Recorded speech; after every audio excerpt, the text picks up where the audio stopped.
المكونات الحيوانية في الطب المصري.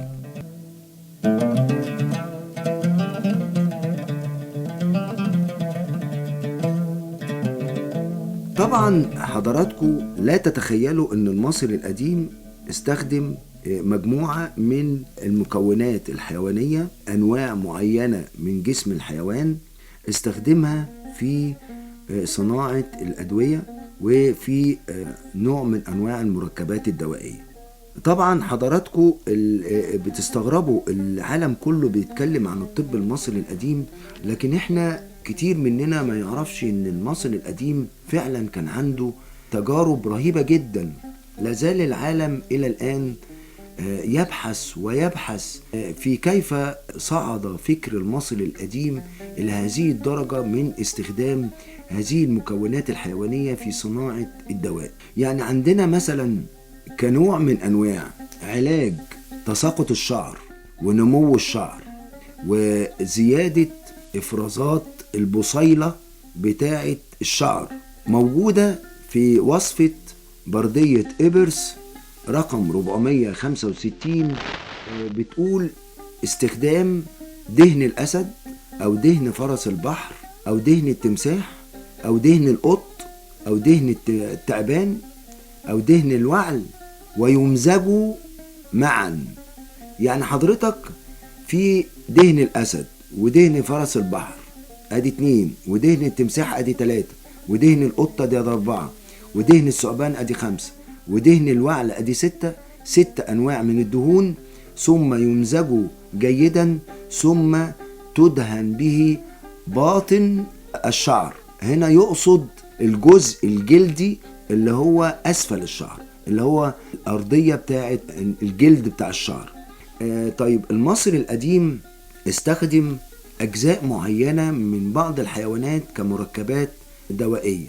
يعني مثلا استخدم طحال الطور، وطحال الطور كان عند المصري القديم اسمه ننشم، وكان بيستخدم طحال الطور في علاج أمراض الركبة، وكان يعتبر نوع من أنواع المركبات الدوائية الموضعية اللي بتستخدم نوع من أنواع دماء طحال الطور الطازج لوضعها على الركبة كنوع من أنواع علاج تليين الركب، وهنا ربما قصد بها خشونة الركب. وذكر المصري القديم أن كبد الطور بيعالج نوع من أنواع أمراض العيون أو اللي احنا بنسميها ضعف الإبصار الليلي أو العشاء الليلي، وذكرها المصري القديم باسم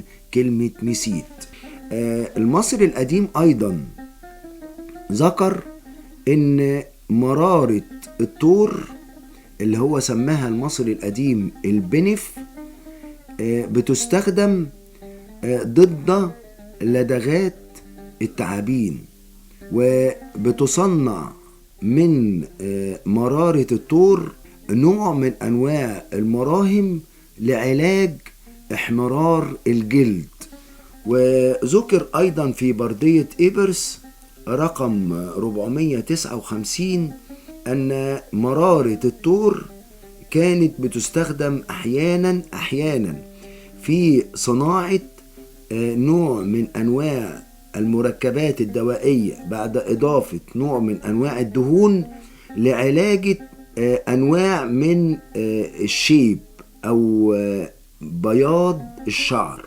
وذكر أيضا في هذه البردية نص خاص بعلاج الشيب أو علاج بياض الشعر عن طريق استخدام مرارة الطور. النص اللي موجود في بردية إبرس بيقول دم ثور أسود يوضع في زيت ويدهن به الشعر. فده يدل على ان الدم الأسود هو المقصود به الدم بيخرج من مرارة الطور.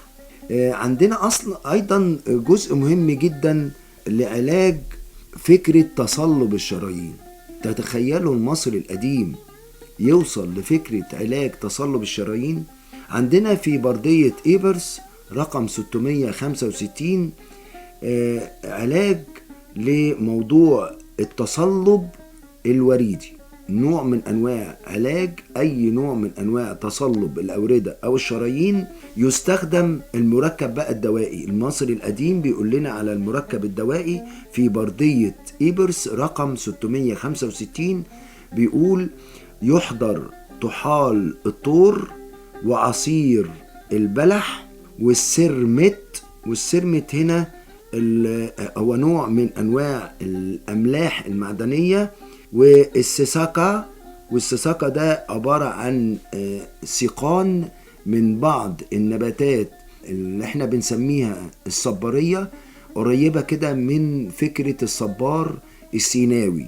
فيحضر طحال الطور وعصير البلح والسرمنت والسكاكا ويطحنوا معا، يطحنوا جيدا معا لعمل مركب دوائي لعلاج التصلب. والتصلب هنا القصد منه تصلب أي نوع من أنواع الأوردة أو الشرايين. في ملمح آخر جه للسكاكا وقال ان السكاكا ده مش النبات بتاع الصبار اللي اشبه بالصبار السيناوي، لان المصري القديم كان عنده في اللغة برضو determinative يعني مخصص. يعني ايه مخصص؟ يعني المخصص ده بيغير معنى الكلمة، يعني زي ما احنا نقول ايه سنة وتتغير تبقى سنة وتتغير تبقى سنة وهكذا.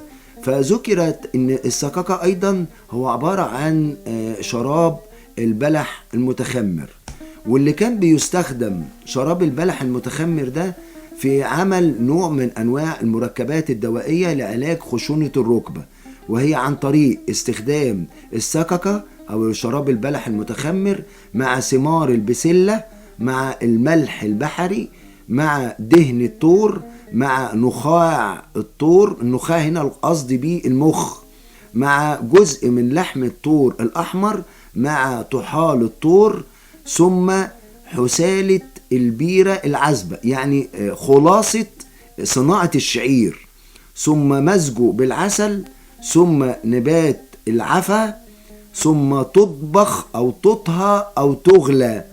هنا كيفية صناعة الدواء عند المصري القديم، وده كان بيستخدم في علاج خشونة الركبة أو تليين الركبة.